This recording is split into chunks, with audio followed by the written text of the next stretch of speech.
Radio JM. Radio JM, c'est votre radio juive à Marseille. Il est midi. Toute l'actu sur Radio JM, présentée par Nathan Sperling. Bonjour à tous et bienvenue dans votre rendez-vous d'information sur Radio JM. Nous sommes le vendredi 7 juin et voici les titres de cette édition spéciale consacrée à la situation en Israël. Aujourd'hui, nous sommes le 245e jour, soit le 8e mois de guerre. 123 hommes, femmes et enfants sont toujours aux mains des terroristes du Hamas. Cela fait effectivement 8 mois aujourd'hui que le 7 octobre est passé.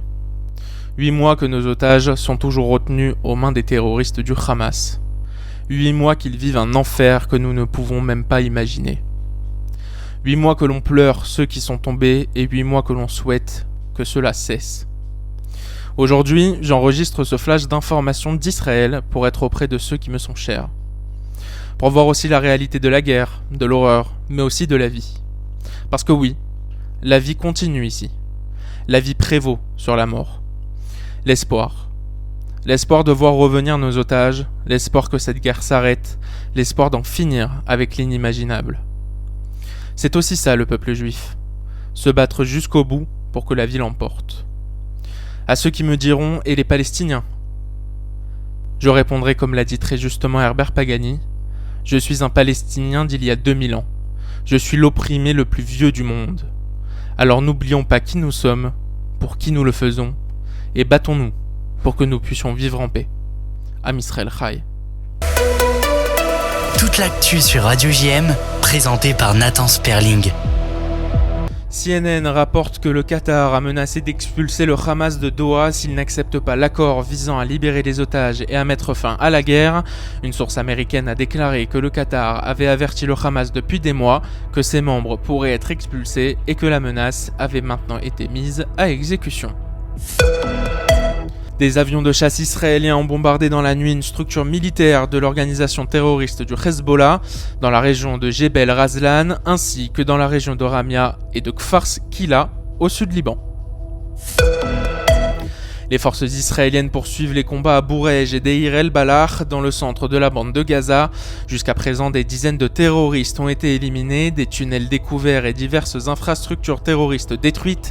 Les combats se poursuivent également à Rafah dans le sud où ces derniers jours, de nombreux tunnels et un grand nombre d'armes de tout type ont été découverts. Pour rappel, 123 otages sont toujours retenus aux mains du Hamas, 80 seraient toujours en vie, donc Kfir Bibas, âgé de 17 mois, 43 otages ne seraient plus en vie et les dépouilles seraient encore retenues aux mains des terroristes. Le Premier ministre israélien Benjamin Netanyahou s'adressera à une session conjointe du Congrès américain le 24 juillet prochain. C'est ce qu'ont annoncé le président de la Chambre des représentants Mike Johnson et le chef des Républicains du Sénat Mitch McConnell. Je cite, « Cette réunion offrira au Premier ministre Netanyahou l'occasion de partager la vision du gouvernement israélien concernant la défense de la démocratie, la lutte contre le terrorisme et l'instauration d'une paix juste et durable dans la région. » Fin de citation. Cette invitation survient après des mois de malaise avec l'administration Biden et rentre dans le cadre de la communication du Premier ministre israélien, comme sa déclaration le 30 mai dernier sur la chaîne de télévision française LCI TF1. Une réplique du tunnel à la Haye, acheminée aux Pays-Bas le mois dernier à l'initiative de Rachel Mejler, une galériste israélo-néerlandaise. Une réplique des tunnels où le groupe terroriste palestinien du Hamas retient des otages israéliens depuis le 7 octobre a été présentée à la Haye.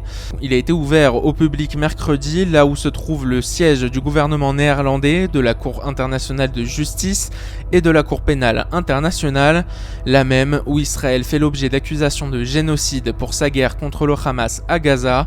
Plusieurs législateurs ont visité le tunnel.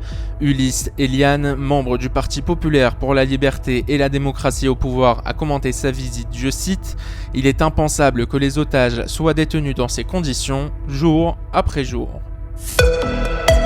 5 mois après avoir été votée en conseil municipal, la subvention à l'UNRWA de la mairie de Marseille a bel et bien été versée en début du mois de mai. Cette subvention de 80 000 € avait été d'abord votée au conseil municipal de décembre dernier, une décision ensuite suspendue au regard des controverses qu'elle avait sollicitées. L'UNRWA était accusée d'avoir des salariés impliqués dans les attaques meurtrières du 7 octobre.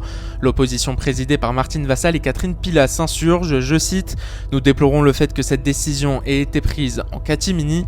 C'est un gage de plus accordé à son extrême gauche et à tous les extrémistes qui, sous couvert de soutien à Gaza, tentent en réalité de créer une réelle fracture à Marseille en montant les communautés les unes contre les autres.